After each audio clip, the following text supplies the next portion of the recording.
truth be told, I abhor waste, but it's hard to avoid in some situations. Just like it's hard to avoid the light coming through the window screwing up my EV. Oh, bear with me.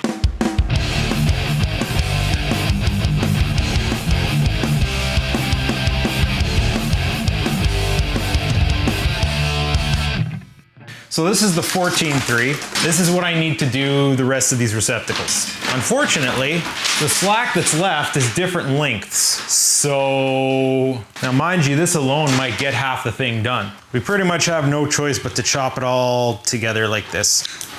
And then I have scrap bits of black and red. Hopefully, I can use them for other projects. Now that's a question, how far can we get these three through? Oh yeah. Good old-fashioned stuff up. The insulated connectors, the wires get hung up on them. Best thing to do is to fold them over so that they slip through. Hopefully 3 at a time won't plug the hole. Oh, let's keep this party moving. I say we're getting all the way to the middle receptacle. Or are we? Oh no. Sadly, it did not reach the middle receptacle. Well, let's pull some more of this back then. Again, I don't want the ground wire in there. I don't know, it's just the way I'm trained to avoid ground loops. The ground is going through there, the receptacles are gonna auto ground. At least just pulling ground wire off is just not as big of a problem as unspooling the whole thing. We should get this thing set up in its apparatus. Oh, it just came out the center. All right, pull more off. Whoa, that was aggressive. Aggressive. Well, this is a long run. Still not out yet. Should be any time now. There's more and more tension building on the wire, making it more and more difficult to push through. Oh, it just peeped out. Not much more longer now. All right, let's keep it going. It's getting trickier and trickier because the wire wants to bind up in the conduit, but there's not much left. Seems we've reached a point where there's too much tension on the line going through the conduit and it no longer wants to slip through. So we have to go from push to pull. You know what? This slack might be all we need. That looks like it's gonna make it to the box. So I think there's enough slack here now. Yeah, all right, here we go. Let's send her home, or not. It's the holdup. And there we have it. That's more than enough. So we'll go ahead and mock this up real quick. All these need to go down underneath these big wires.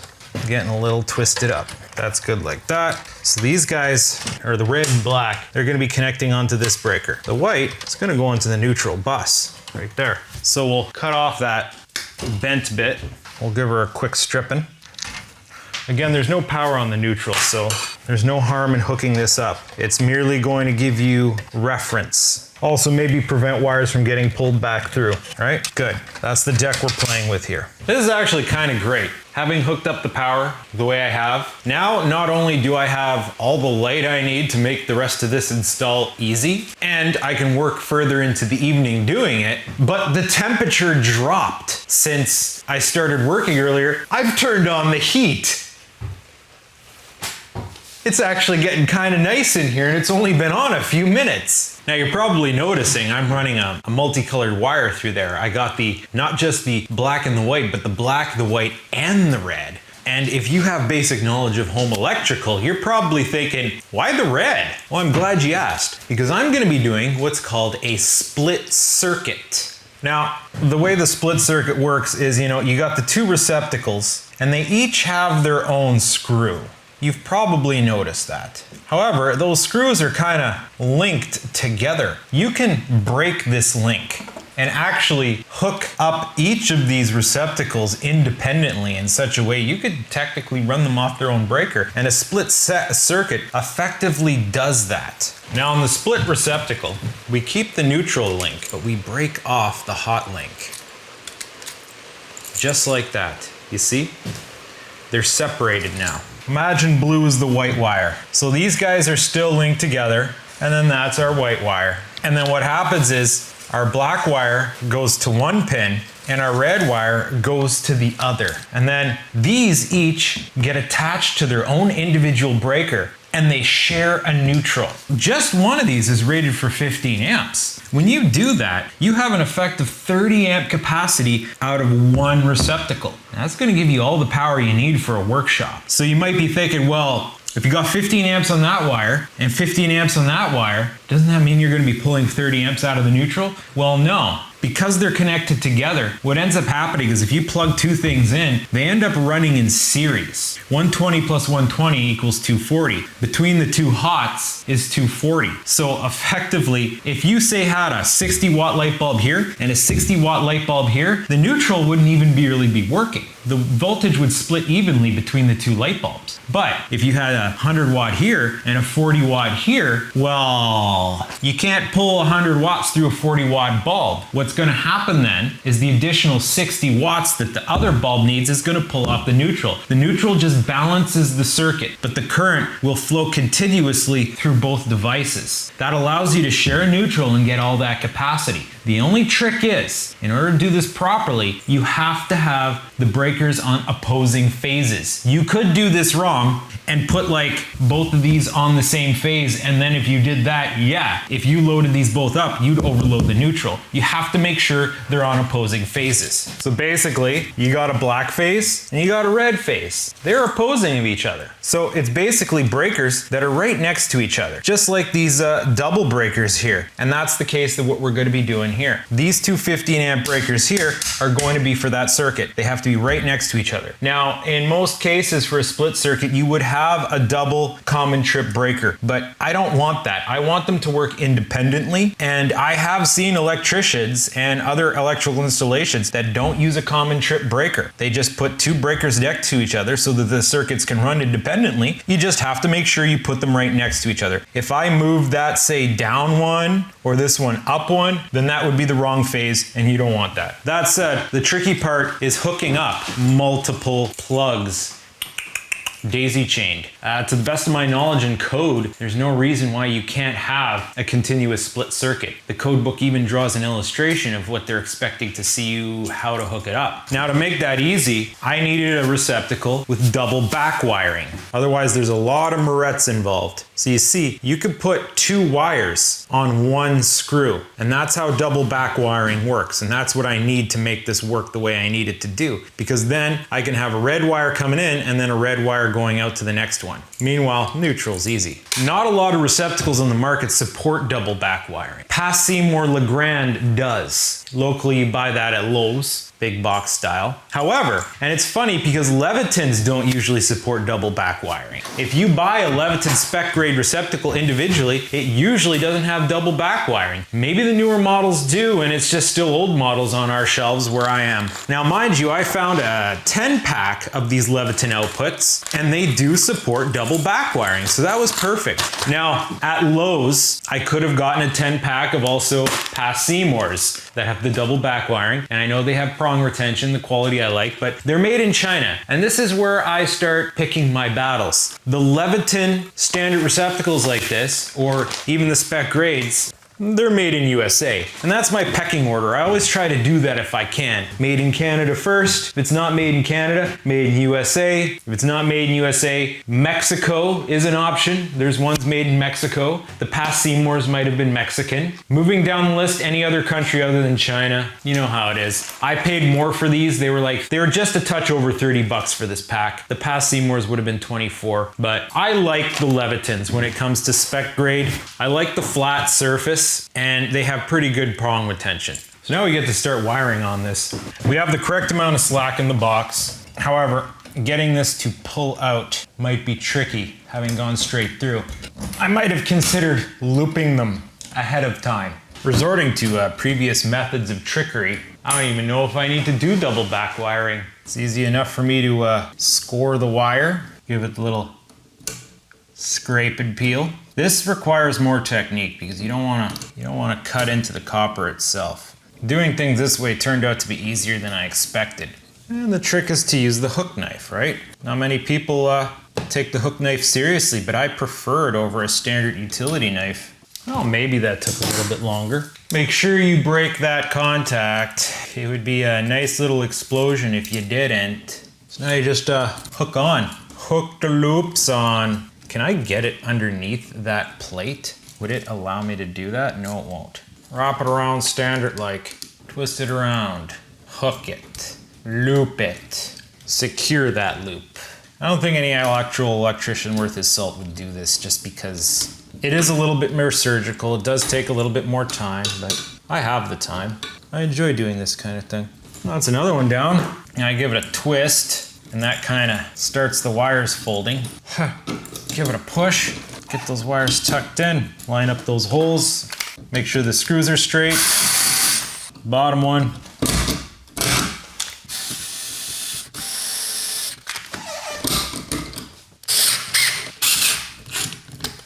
And she's on there. I got a plate. I use my fancy paint marker. A little sloppy. Oh, well, there you go. I just want to mark which phase is like the red phase so I can keep track. Just for the sake of argument, we're gonna do the double backwire method on this centralized. So right around center, we give it a snip in half. Then we have to give it a strip. Yeah, I guess that is faster than the way I was doing it. Remembering to break off the hot link, we'll start with the two neutrals and we slip them under the, Problem is some of them the plate falls down so you can't, you slip them both underneath the clamp plate together. Secure the clamp plate down. One under the clamp plate, two under the clamp plate. Often you'd have to moret all this together and that would be a hell of a mess.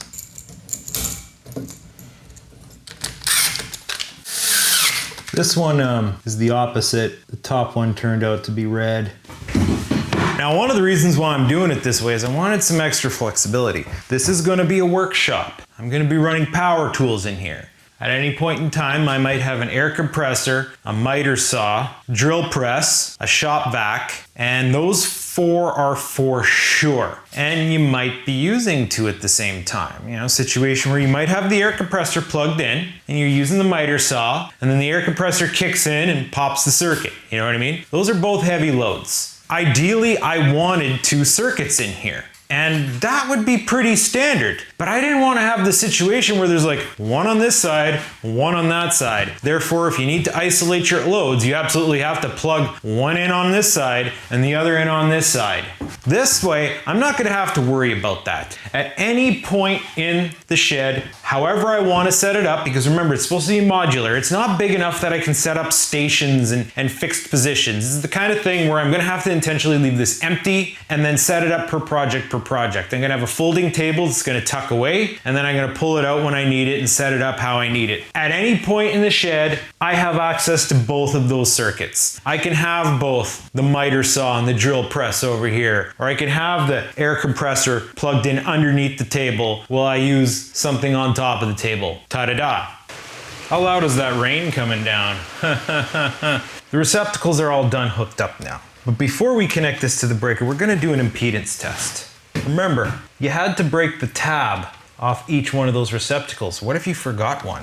It would be a bad way to find out by having a 240 volt short. Fortunately, it looks like I didn't forget it. Let's check against ground. Let's check against neutral. How about the other one? Everything looks good. So now let's get her in there. So our neutral's already connected. We're gonna mind our phases. Black, red, black, red. Phases stripe along consistently, which means this one is red phase, if I kept along with the theme of everything else going on here. And yes, I know I have mixed breakers. Those are Siemens, these are Eaton's. This is an Eaton panel, should be using Eaton breakers. In my jurisdiction, they let you mix breakers. Siemens, these kinds of Eaton, and Schneider Homeline or Square D Homeline, or is it Homelight? Homeline? You know what I'm talking about. They're all built on a cookie cutter UL standard breaker now. They're all technically interchangeable. Now, the manufacturers won't let you, theoretically. You void your warranty or whatever by doing something like that. But functionally, internally, they might be slightly different, but they're all going to be the same overload with magnetic protection on them. Technically,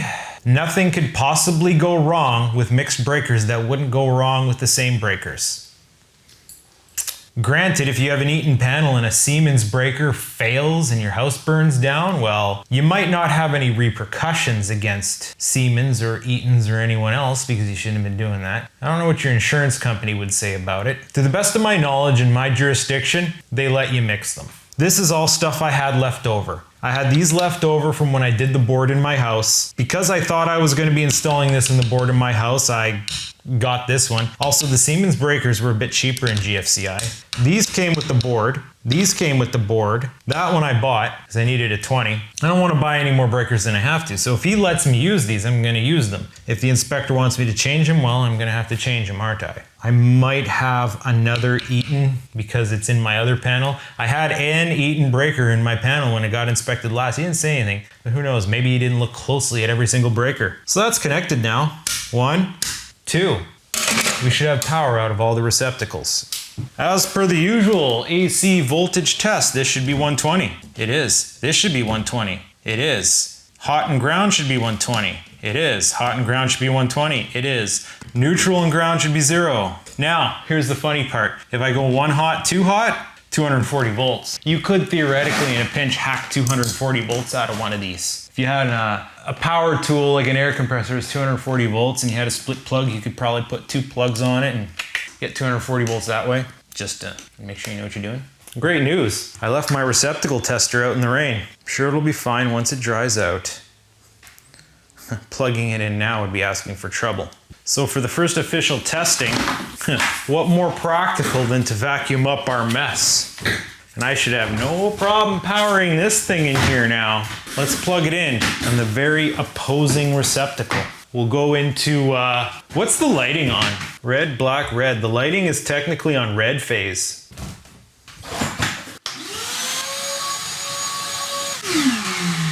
I think I saw a subtle blink in the light when I kicked this on because I plugged it into red phase. Yeah. Now let's plug it into black phase and see if the lights still go. Well, that was successful. So we're pretty much done in here for now. Until the fan comes in, I have no more wiring to do in here. And until I finish digging the trench, well, this can stay the way it is. So I'm gonna test fit the various implements that go on it. Now, one thing I was concerned about is this cover here. As mentioned before, this is a service entrance panel. It's designed to have mains from the road coming in that you can't turn off. And because you can't turn it off, they have a special cover that goes over those service wires. This doesn't usually occur in a typical sub panel. There's panels that are identical to this. They don't have this cover, and maybe they're main lug. They're not designed to have mains run directly into them. They're designed to have some sort of external cutoff. But this one's designed to have a main breaker, and it's supposed to go right into here. And you see all these wires, they kind of interfere. Just need them to sit a little bit farther down because they had to go down. Often you don't put like wiring through the service section. So there's a chance that we can't even really use this cover. It looks like it'll go in. Yeah, unfortunately there's plastic and tape here on this hard edge. This one I can hook it around here and that'll keep those out of the way. Everything else is going down. There's a channel here. This looks like it's gonna work. I don't think I need this. I might be able to omit it in a sub-panel application. I might as well, I have it. What am I gonna do? Take this thing and keep it loose? I might as well store it with the panel. It looks like we're gonna be okay. It all just clears the edge here. Now the situation with the cover is I need to pop out 2 more punch outs. This one and this one, and that thumb hurts, so. I arranged the breaker strategically because I wanted to keep as many knockouts in place as possible. Initially I wanted to put like this one over there, but there we go. Fitment's a little odd over that metal plate. It only came with 2 screws, so I got some replacements. I also had to re-tap the holes. The threads were a bit off. Okay. Maybe there's a reason they didn't use all the holes. The alignment seems a bit off here. Let's try this one. Okay. So what's the problem with this one down here? Is that panel out of shape? Look at that, I can't get I've test fitted this. I've had it on before. Why wouldn't it go on now? What happens if we start in that corner? No, this one doesn't quite line up. Well then. There we go, I got him. Let's send him home. The hell? This one in the corner is not tight. There we go. There you have it. This is what installation officially looks like. We have breakers. Oh-ho.